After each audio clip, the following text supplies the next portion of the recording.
Okay, so welcome to the session. Today's session is going to be on grief and about seeking freedom from this. So, as we're all aware, I assume that most of us would have experienced grief at some point. And I don't know if you've had this experience, but sometimes when we go to a place where there is grief, let's say if someone's passed away or something like that, then regardless of whether we are that affected by the passage of that person or not, we sometimes still tend to feel feel sad, or we start to cry, or we begin to feel grief. Yes. So one of the reasons why that happens is because grief is a type of energy. And what happens is, if we go to a place where there is grief, then our grief that is already there within us probably you know uh, there's somewhere in our system, then that begins to attract other grief. So as they say, like energy attracts like energy. At least that's what we say in the Pranic Healing system, which is why, of course, we encourage everyone to do twin hearts and to do healing, because then when we do twin hearts, our aura is already filled with love and light. And so, that is something that we can share. And also, because we are filled with love and light, that is what we will attract. Okay. So grief is something that I think, so the main thing that I wanted to say, of course, is that it is a type of energy. And as it says here, do you want to be free from this weight? So grief is also a very heavy kind of energy. So again, as healers, when we are working with clients, we are able to, when we scan them. So in pranic healing, there is a process called scanning, by which we can feel the energy body of the client. And when we feel the energy body, we can sometimes feel a very a heaviness. And the heaviness generally, not always, but sometimes indicates the presence of grief. Now, grief can also be because of a relationship that didn't work out. Grief can also be because of a job that we didn't get, or because of an exam that we didn't do as well. And so there can be many reasons for grief, depending on how intensely we are affected by that. Now, in this context, what I'd like to do is to, firstly say that the soul affirmation really helps. Um, so when we are going through grief, if at that point we can just remind ourselves, sometimes we're praying in grief. It's like, Bhagwan, ye kaise ho gaya? God, how did this happen? At the same time, if we can also affirm that we are a being of light, if we can also affirm that grief is an emotion that we are creating. Okay, so we are, sometimes it's also a program, it's like you're supposed to be grieving over something. So, if you just look at it from the point of view of someone who's passed away, yes, they've passed away. They are no longer in our life. That's true. But let's say if they were suffering for a very long time. Yeah, if they were suffering from their, pains, aches, stuff like that, and now they have left the body. Uh, there is also an aspect where, because they are free of this physical body, which requires care, which requires to be fed, which requires to be taken care of, now they are free also of the pain, because the pain to some extent is in the physical body. We can experience physical pain when we are in the physical body. When we are not in the physical body, we don't feel the pain, right? So similarly, that's just something to keep in mind. So if you are able to use this whole affirmation in that context, so what we'll do today is, before we start the meditation, we will do this whole affirmation. Okay. Now, one more tool that I wanted to share with you is something that has been shared with me by my homeopathic doctor. And before that, I'd like to also mention that Master Choco Sui, in his book The Existence of God, has mentioned that the union between science and spirituality is already in progress, which basically means that science is beginning to understand spirituality, and spirituality is beginning to understand science. Of course, for those of you who have read any of the works by Albert Einstein, one of the world's greatest scientists, he actually was a very spiritual person. Okay, so in the field of quantum physics, we can see the merging of mysticism in homeopathy, in acupuncture, feng shui, qigong, and vibrational medicine. So what we are going to share today is a certain vibrational number. This is the number. It's 16, 995, 898. Now, this is a number that has been shared with me by Dr. Sagar Dutt, who is a homeopathic doctor. He's also very knowledgeable about Ayurveda, allopathic, treatment related to the Ganga waters, and of course, vibrational numbers. So in case you know someone who's suffering from grief, or we ourselves are suffering from grief, at any point, then you can make a note of this number and you can basically write it on your arms. Or if you want it to not show, then you can write it on your belly below your navel, and you can just continue using the number till you begin to feel better and you feel free of the grief. Okay, so I just wanted to share that. Also, there is, most importantly for us as healers, grief is something that happens to all of us, right? So sometimes people want to hold on to their grief because they feel perhaps that by holding on to the grief, they're actually holding on to the person to whom it is related. That probably doesn't work. So for those of us who are healers, of course, we can, who have done pranic healing, you can cut cords with the person even though they have departed, or rather because they have departed, you can cut cords. Even if the person is in body, you can still use this process called cutting cords. Again, those of us who have not done pranic healing, you're welcome to join. We have workshops. In fact, we have one this weekend in Kolkata. And otherwise, you can look at World Pranic Healing for the worldwide schedule for the workshops. So we teach some of these techniques which can really help. And as we discussed, grief is an energy, sadness is an energy, irritation is an energy. All these energies are basically in our aura. They get lodged in our chakras, sometimes they get lodged, sometimes they kind of overpower our chakra. So suppose this is my chakra and the grief is kind of like all around my chakra. That's when the person is kind of unable to, break out of the grief. So for most of us, or for many of us, we go to a place which is sad or people are grieving.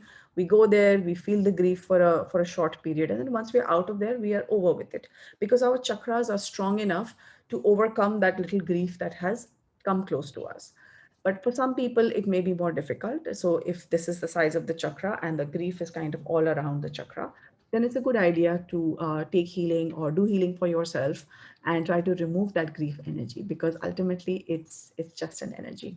And like everything else in the universe that is energy, it can be transformed from one to another. Okay, so let's do the soul affirmation, and then we will proceed. Okay, so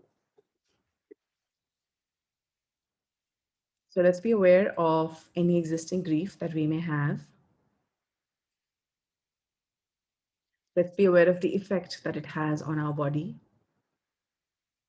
Does it make us not want to move? Does it make us not want to do anything? Does it make us want to cry? Okay. And then we're going to do the soul affirmation. I am that I am. I am not the body. I have a body. This body can feel pain, but I'm not the body. I am the soul. I am not the emotions of grief either. I create the emotion of grief, and instead I can choose to use this experience as a lesson, as something I needed to learn, and let it go. So I feel the grief and I let it go. I am not the emotions. I create the emotions. I am not the thoughts. I am the soul. I am not the thought. I don't need to create thoughts which are going to make me feel bad. I can create reverse thoughts. I can create thoughts of passing the next exam with good colors. I can create a thought of getting the next job, or the next relationship will work out better.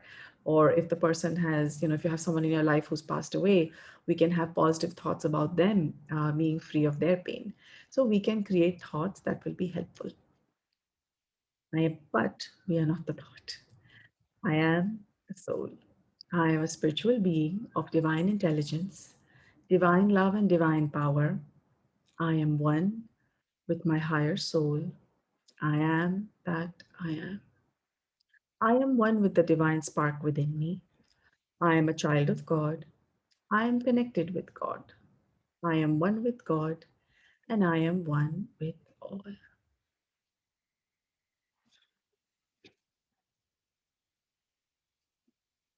So exercise is a good way of getting rid of grief or any other emotions that we don't want. Why? Because when we exercise, the entire aura is kind of shaken up, the chakras are opened, and it kind of provides an avenue for the chakras to release the stuck emotions and thoughts. Okay, so also keep that in mind, that that's why a short walk helps, or of course in any kind of exercise will also help.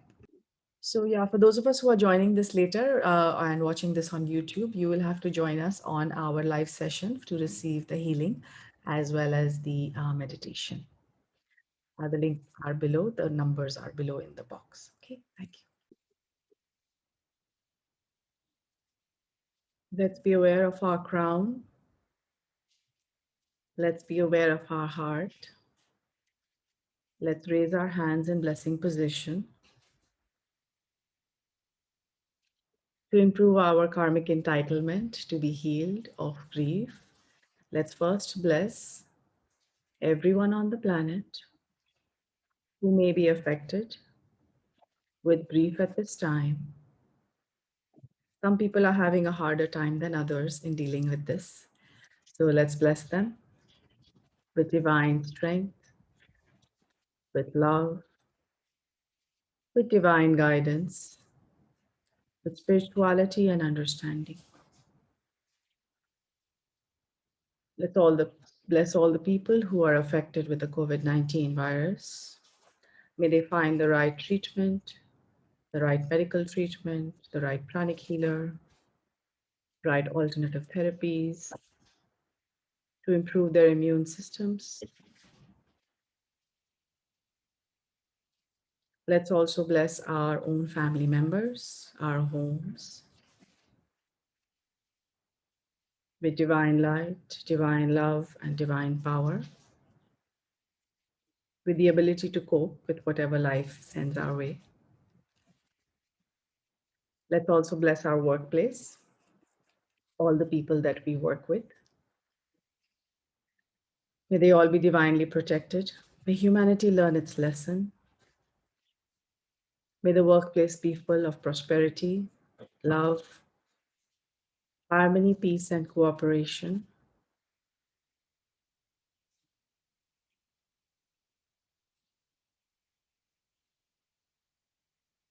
Let's bless all the medical fraternity, the doctors, the nurses, the lab pathologists, radiologists, everyone, the nurses, everyone who is working to help. Let's also be aware of our own role in this pandemic. What are we doing to make it better for everyone? Let's also be aware that blessing the earth is a world service. By blessing the entire planet and every person on Mother Earth with love,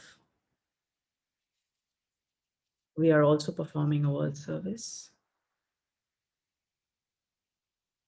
Take a few minutes to bless anyone who has asked for blessings.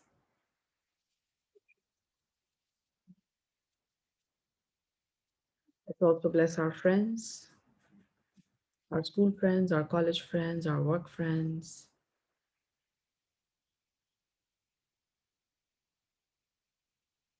Let's bless the entire planet Earth.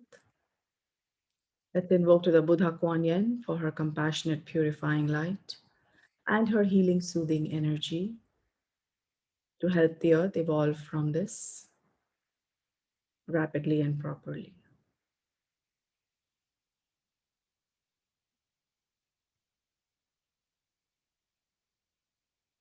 Take a few more seconds to bless anything else that we would like to.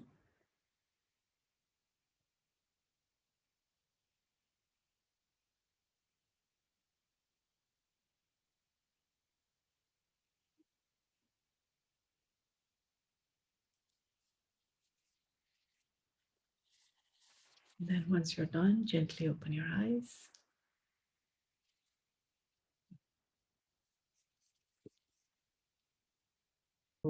Thank you so much for joining us, and we'll see you soon.